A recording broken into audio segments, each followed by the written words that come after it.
हिंदी पाठ्य पुस्तक बाल महाभारत कथा कक्षा 7 के महत्वपूर्ण प्रश्न उनके उत्तर आपकी पढ़ाई को आसान बना देंगे। अध्याय 21 यक्ष प्रश्न से चुने हुए प्रश्न जाने उनके उत्तर। प्रश्न 1 मत्स्य देश के अधीश कौन थे?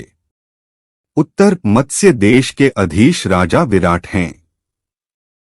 प्रश्न 2 पांडवों ने 13वां बरस किस नगर में बिताया?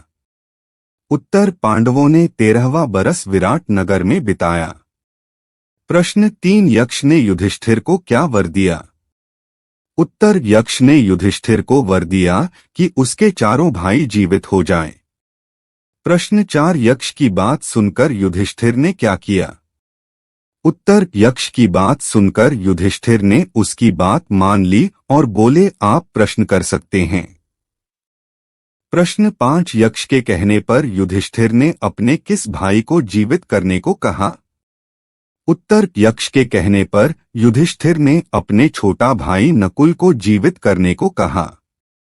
प्रश्न 6 युधिष्ठिर के उत्तर से प्रसन्न होकर यक्ष ने क्या कहा?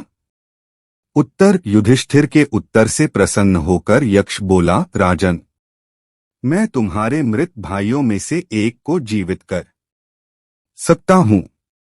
तुम जिस किसी को भी चाहो वह जीवित हो जाएगा। प्रश्न 7 वनवास के दौरान पांडवों को क्या क्या प्राप्त हुआ?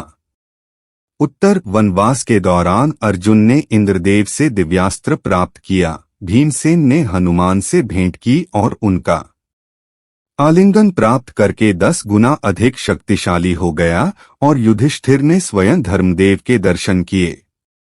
प्रश्न 8 युधिष्ठिर को भाइयों के शरीरों को देखकर क्या संदेह हुआ?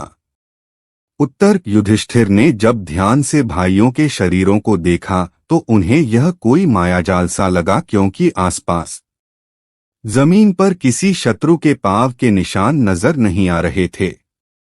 उन्हें लगा कि यह दुर्योधन का भी कोई षड्यंत्र हो सकता है। संभव है पानी में विष मिला हो। प्रश्न 9 युधिष्ठिर ने यक्ष को नकुल को ही जीवित करने का क्या कारण बताया? उत्तर युधिष्ठिर ने कहा यक्षराज, मैंने जो नकुल को जीवित करवाना चाहा वह सिर्फ इसी कारण से कि मेरे पिता को 2 पत्नियों में से माता कुंती का बचा हुआ एक पुत्र तो मैं हूं। मैं चाहता हूं कि माता माद्री का भी एक पुत्र जीवित हो उठे, जिससे हिसाब बराबर हो जाए। अत आप कृपा करके नकुल को जीवित कर दें। प्रश्न 10 यक्ष ने युधिष्ठिर को क्या आशीर्वाद दिया? उत्तर यक्ष ने युधिष्ठिर के सद्गुणों से मुग्ध होकर उन्हें छाती से लगा लिया और आशीर्वाद देते हुए कहा 12 बरस के वनवास की अवधि पूरी होने में अब थोड़े ही दिन बाकी रह गए हैं। 12 मास तक जो तुम्हें अज्ञातवास करना है वह भी सफलता से पूरा हो जाएगा।